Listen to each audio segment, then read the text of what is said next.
The group chat is brought to you by Overmarked, a student-centric platform created by tutors for students. We offer high-quality free notes for all subjects across O levels and A levels. We also conduct exam-oriented crash courses to prepare you for your national exam.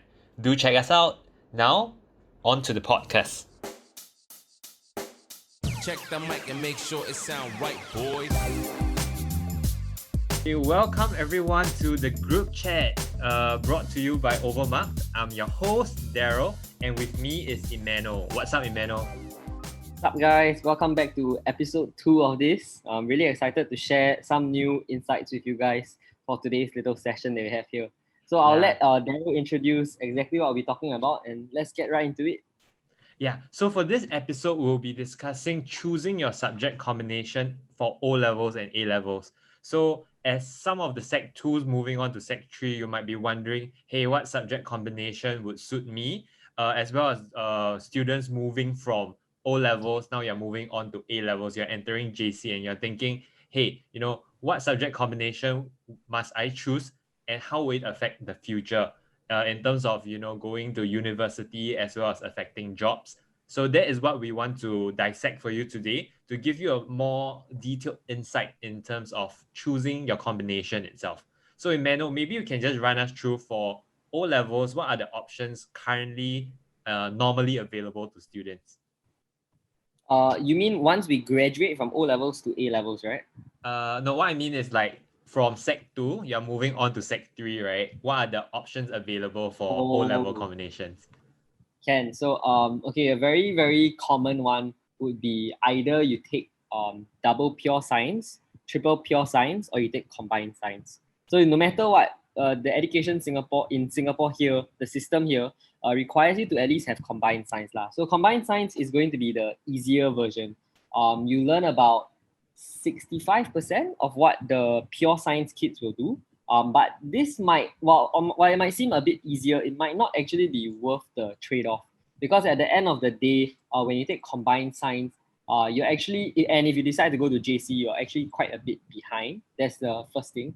Second thing is that for the workload that you have, it's actually not very good to the ratio of subjects that you have. Let me explain a bit more. If you just take combined science, right, you learn about 65% of physics, 65% of chem, or any of the two combination of the sciences.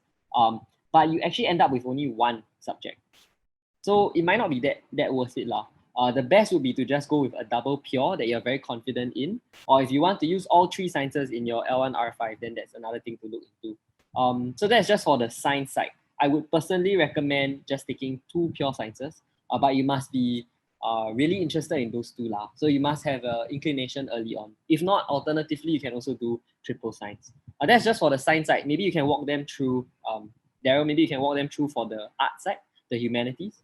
Yeah, I think just to add on a little bit more as to the debate between combined science, two pure sciences, and triple science, the understanding here is that what you choose now at Sec 2 moving on to Sec 3 will determine sort of your decision down the line. Okay, what do I mean by this? If you're planning to enter the science stream in JC, which means you intend to take science as your main stream instead of compared to humanities, you will sort of need the pure science knowledge because the H2 sciences are built upon your knowledge from pure science. So if you are intending to go to a JC and you're intending to enter a science stream, right, you're almost certainly required to have your pure sciences. Without those, it's going to be tough. So I think that's the main decision between combined science and pure science. So if you're almost certain that you're heading to a poly, then good chances are maybe combined science will be better because the workload is lesser. But I think like what Emmanuel said, if we are being smart about L1 R5 combination, like how do we computate the point at the end of the day? I think having more subjects help because in case you screw up for one, you are still in a position to score well and get a decent score. So in general, I think a safer advice is to go for pure science unless your result for science is really bad and you're struggling already, then combined science is sort of like the last saving grace. Okay, on to the human side, certain schools do offer pure humans as well as combined humans. Combined humans typically is half the subject is, for example, history or geog or lit, and the other half is social studies. So this is almost standard across the board for most schools. So you're required to take sort of either one of this combination. If you do go for the pure end of things, you'll be required to take 100% of geog, 100% of history. So the content is a lot heavier in that sense. It really boils down to your interest as well. And if you intend, like I say, intend to go to an art stream in JC, at Sec 3, your subject combination, you should be aiming to take pure humans, because I think that gives you a huge advantage in terms of the content that you're exposed to, the skill sets that you learn moving on to art stream. Now, there's one last thing I wanted to address before moving forward in terms of subject combination at Sec 3, Sec 4 is additional math.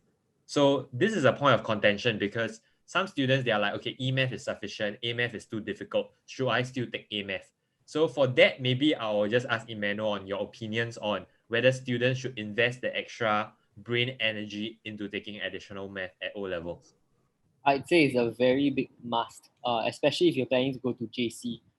Because if you don't take A-math and you want to go to the science stream for JC, I don't think it's possible. I mean, I've heard like cases where they do bridge you up from not taking A-math to now going all the way to H2 math. But personally, right, after seeing H2 math, I would be very scared to do so because of just how difficult it is. So I always suggest that if you qualify, because I know some schools, they have a requirement, only certain people who've scored well enough for math can take additional math. If your school allows you that option, just go for it. Like really go and study and grind it out. Really put your best for it, but definitely take it, because it is probably, I would say, the most important subject leading up to your A levels also. Just adding on to that, to give a bit more context on what A-math does, is that if you take A-math and you enter a JC, H1 or H2 math, both of them do require a certain knowledge from whatever you have done in additional math. Without additional math, you will literally die as you take H2 math in JC because it's a much upgraded version of it.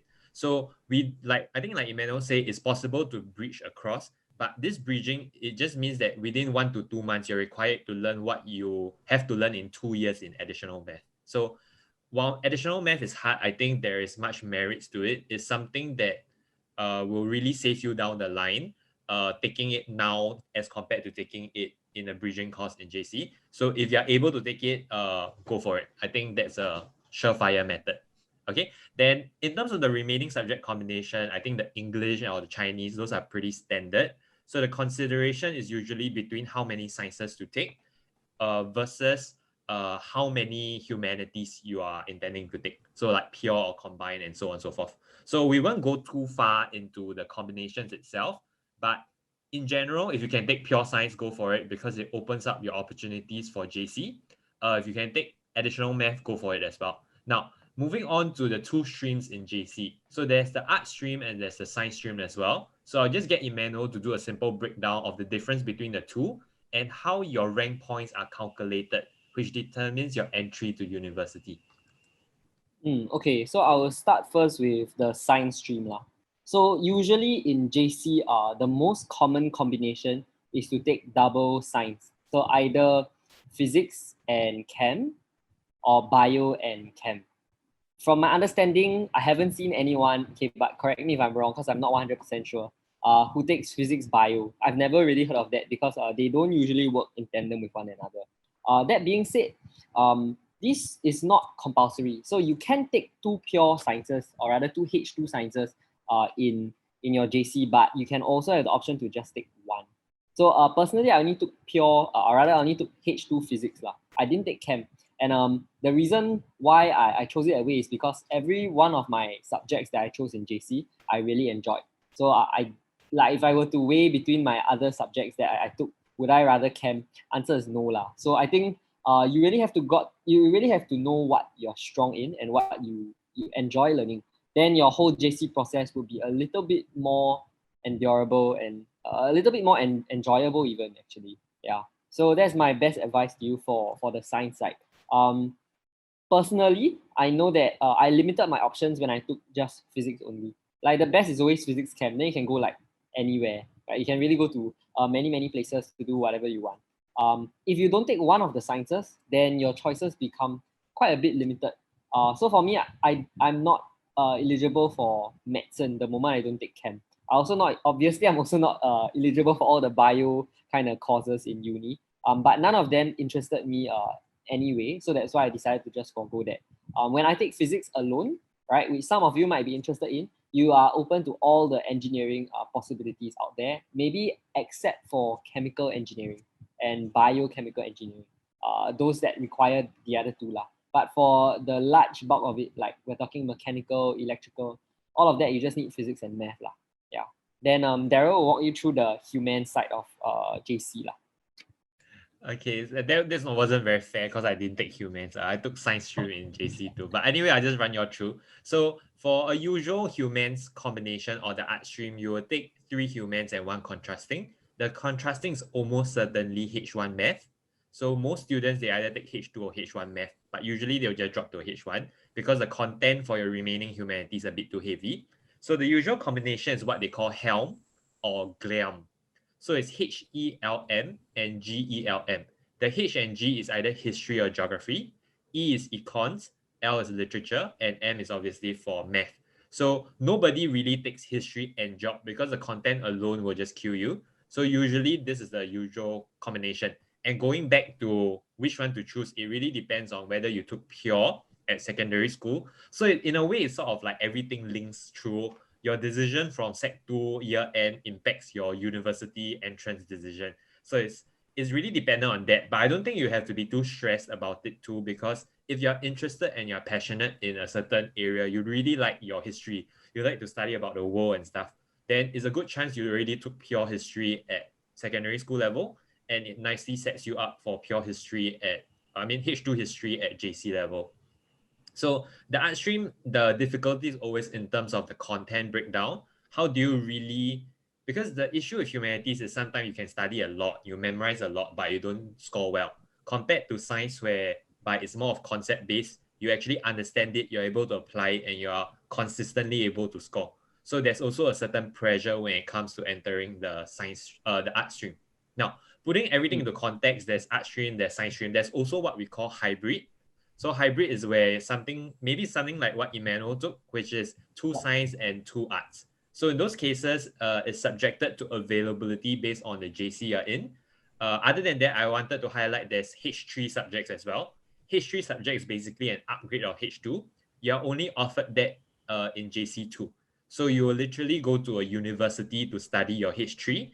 It does not really contribute to your rank point, but it can help you gain admission to scholarships and more opportunities. So it's quite typical for the kids that are overachievers to take H3 because it sets up their portfolio nicely to enter the more competitive courses like medicine or overseas scholarship if you're thinking of Ivy League and stuff. But I think we don't worry about that because you have to do well in JC1 first in order to qualify for H3. Okay, one last bit is there's this thing called knowledge and inquiry. So that is like an upgrade of your general paper. So it's like H2 English. So that's also a possible combination. But once again, all things into perspective, just choose what you are passionate in. I think that goes a long way in ensuring that you enjoy what you study. Okay, we won't dwell too long on the different subject combinations. Sounds a bit too technical at this point. Maybe we can just share a little bit of our personal story and our experience with our relevant subject combinations at O levels and A levels. So Emmanuel, how was it like for you at O levels, and how did it impact you for your choice of subject combination for A levels? Okay, for me, I took triple pure for my Sec 3, Sec 4. And then I also took both the maths lah. So A math, E math also. I really, really, really enjoyed physics. So that's why I decided to take it for A levels. And when I took it for A levels, it was really something I enjoyed learning. And then I also wasn't too interested in bio and chemi. Honestly, I hated memorizing stuff which didn't make a lot of sense. Like, for example, if you all learn in chemistry, like AQ, that kind of thing, where you have to memorize a lot of colors and you don't understand why. It's like that. You just memorize it. Oh, I hate it. Okay, so that's why I wanted to avoid those kind of subjects where there was no real logic to it, lah. At least to me, it seemed that way. So I was very glad that I took that into account because all the subjects I chose in JC really made a lot more sense to me. Like another subject, okay, so actually I wanted to mention this just now when Darrell was talking about humanities. There are some subjects, right, that although they are humanities, they are really more like sciences. For example, economics.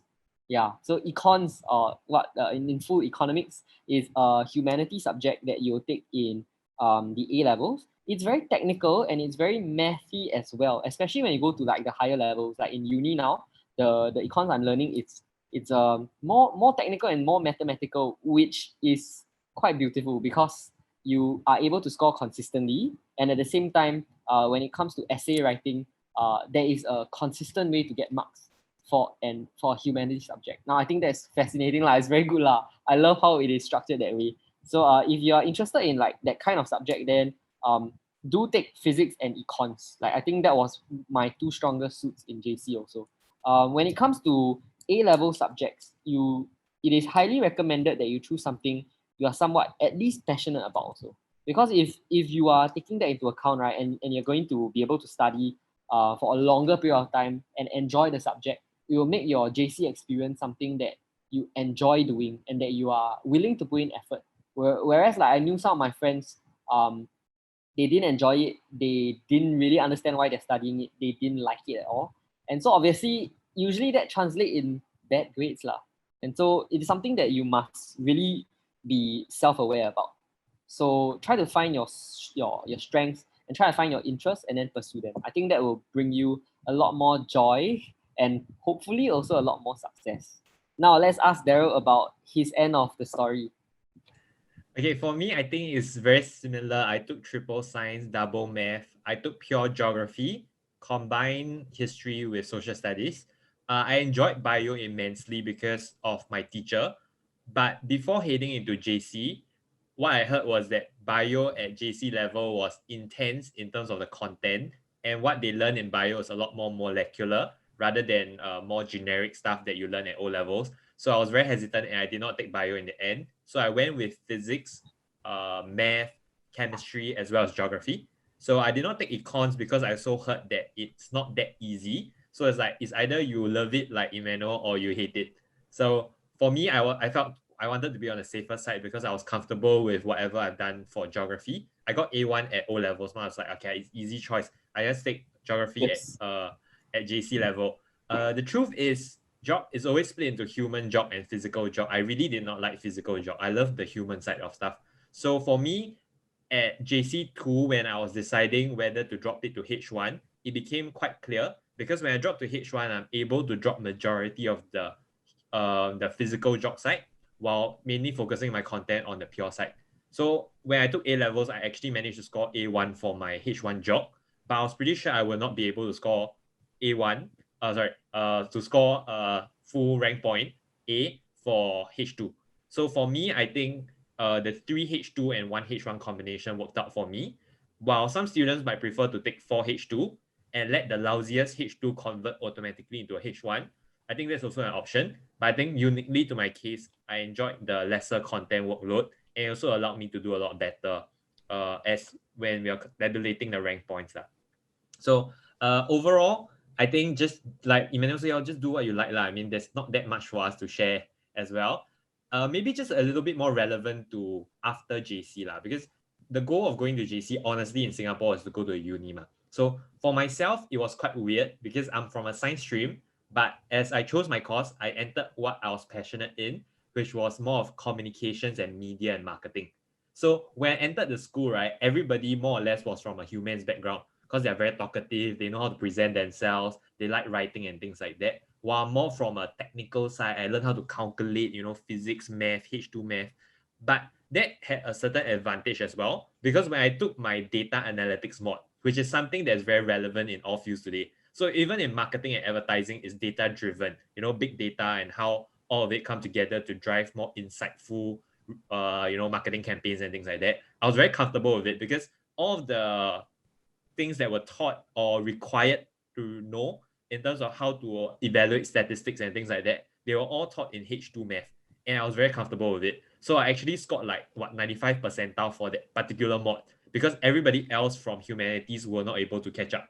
But I suffered in mods where it requires a lot more writing, like media writing and things like that. So I think everything has a double-edged sword. So regardless of which stream you go to, there's a pros and cons to it. But if you're interested in it, it makes your life so much easier. So Emmanuel, based on the course that you entered for university, did your JC subject combination help you or harm you in a certain way? Definitely helped. So I'm in biz, right? So I took econs. So I kid you not, there was this mod that is managerial econs. It's literally the same thing with like a bit of A math inside, a bit of differentiation. And I didn't really study for it, but I still got an A. So like the kind of thing, I don't know. I feel that okay, honestly speaking, right, controversial opinion also, but I mean I might as well voice it out lah. Econs is probably the most useful humanities, other than your GP out there.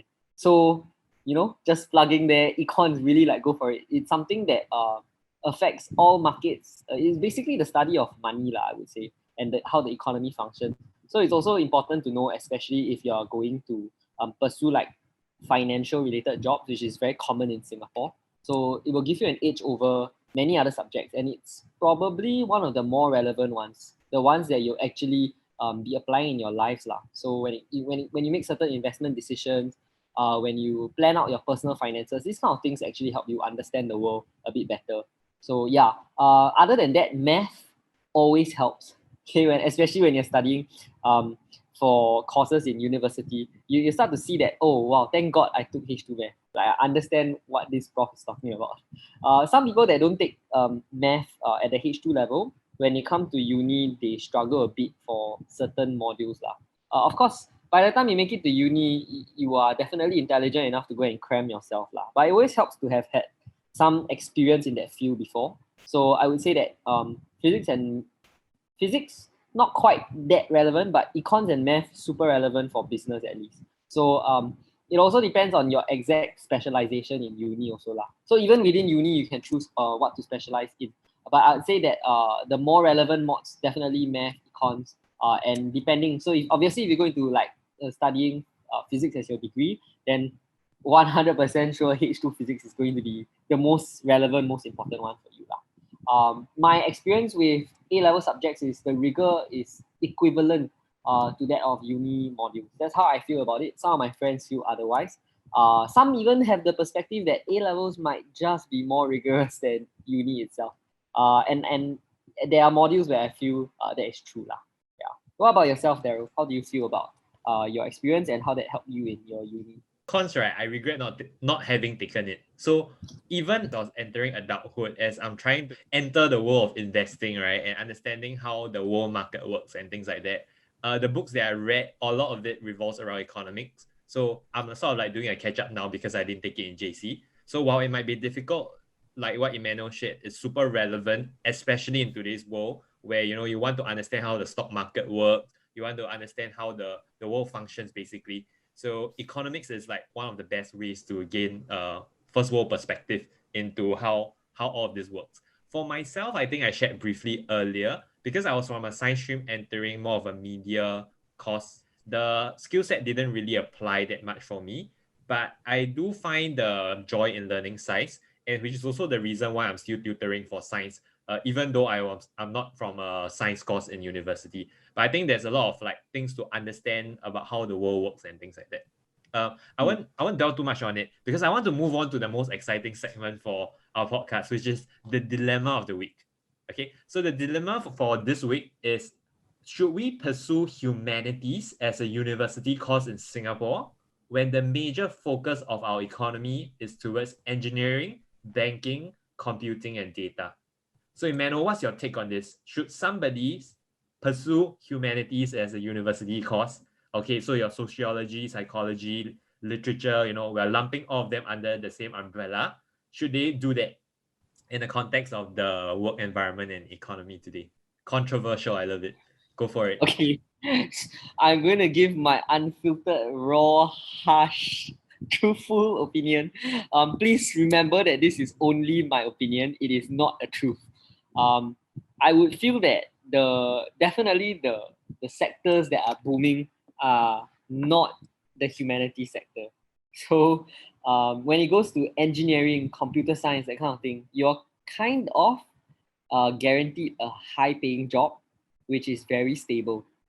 And while there are medians to the salaries, and basically you can have a typical range of expectation for that kind of salary, there aren't that kind of cases that you usually hear for the art side. So like you will often see a lot of majors who are in, I don't know, like liberal arts or like other kind of degrees where it's a bit more humanities based, like maybe geography, that kind of thing, where they don't actually continue to pursue what they want after that, or rather they don't pursue that same exact industry lah. And that's just because of demand and supply. That's just because those sectors are not as hot in the job market today. And so usually, even when you are well educated, you will eventually move on to other fields lah. And but that's also a very good learning point, right? Like if let's say you choose your passions in uni, often in Singapore you are not limited to that only. So I have friends who have taken like geography as their degree, and they're doing damn well in the banking sector, right? So you can see it's skills that you can transfer all over lah. But of course, having a relevant degree puts you gives you a competitive edge against other job applicants. So it's something that you must take into consideration as well. My personal opinion to all of you is definitely choose something that will enable you to achieve your financial goals. So usually for most people, that is to secure a stable income stream, mainly through their jobs, so that they can start building their life as an adult. Now, I think that's really, really important. And realistically speaking, your safest bet is something in the math and science engineering kind of stream, not the arts one.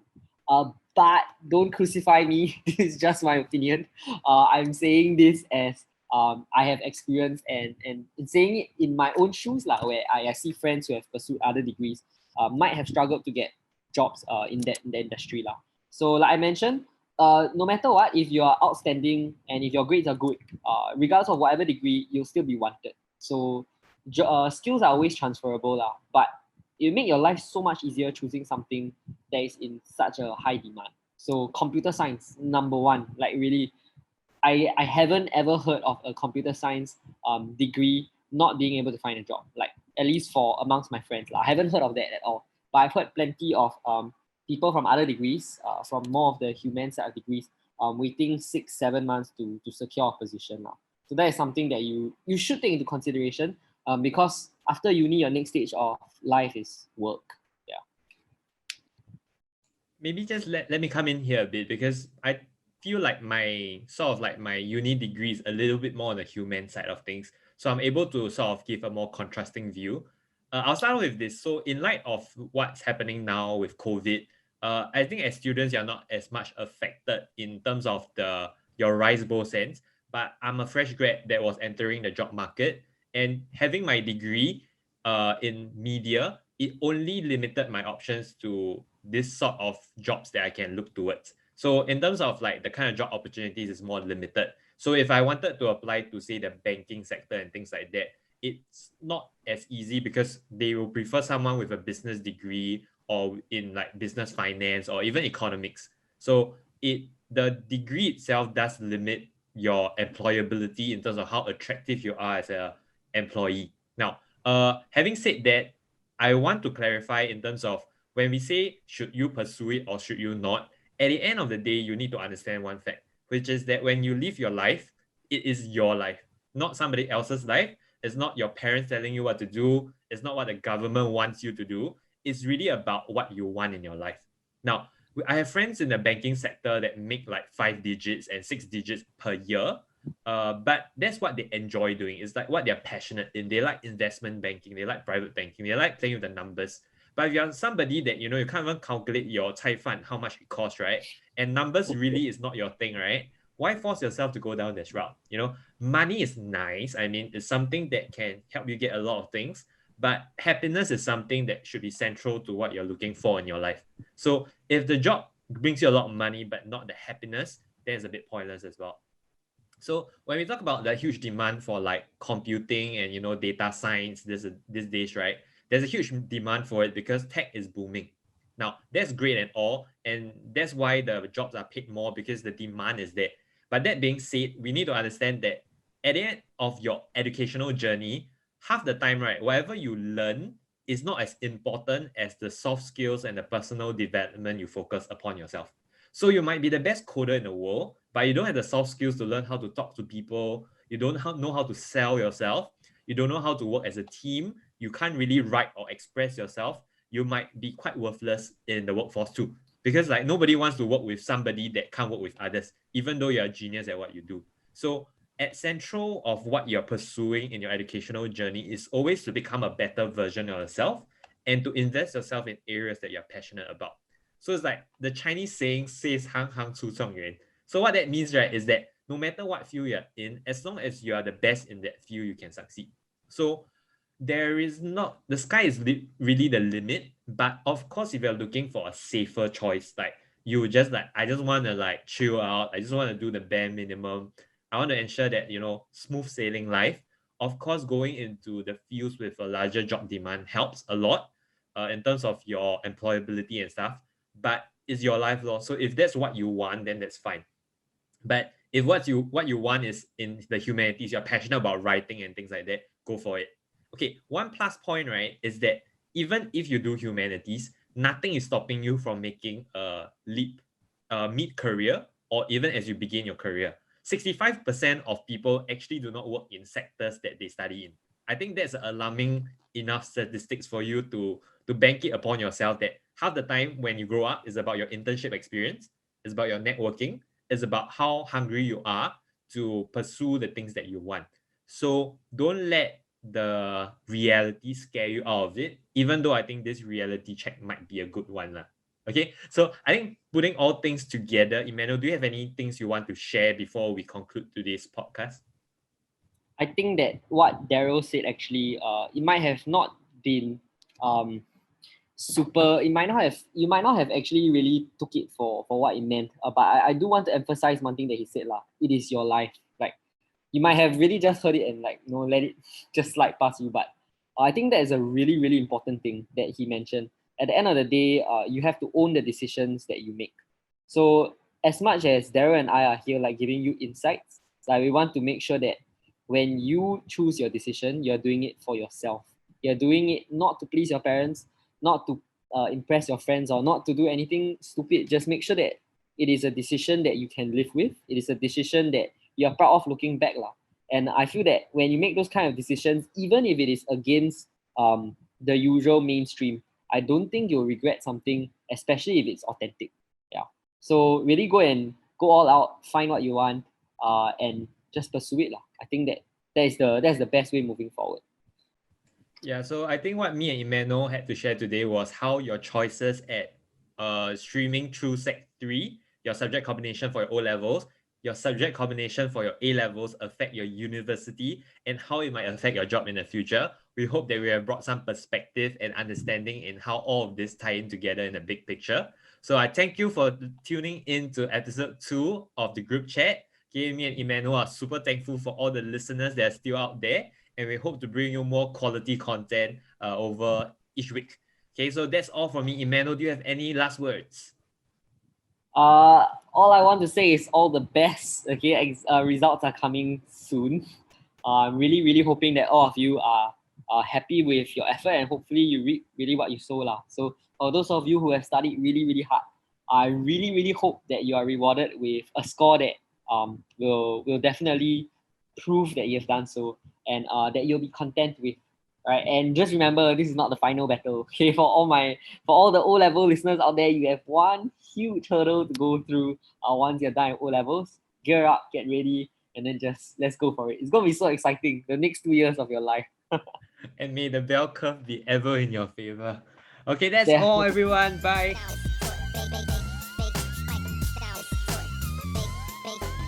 It sound right, boy.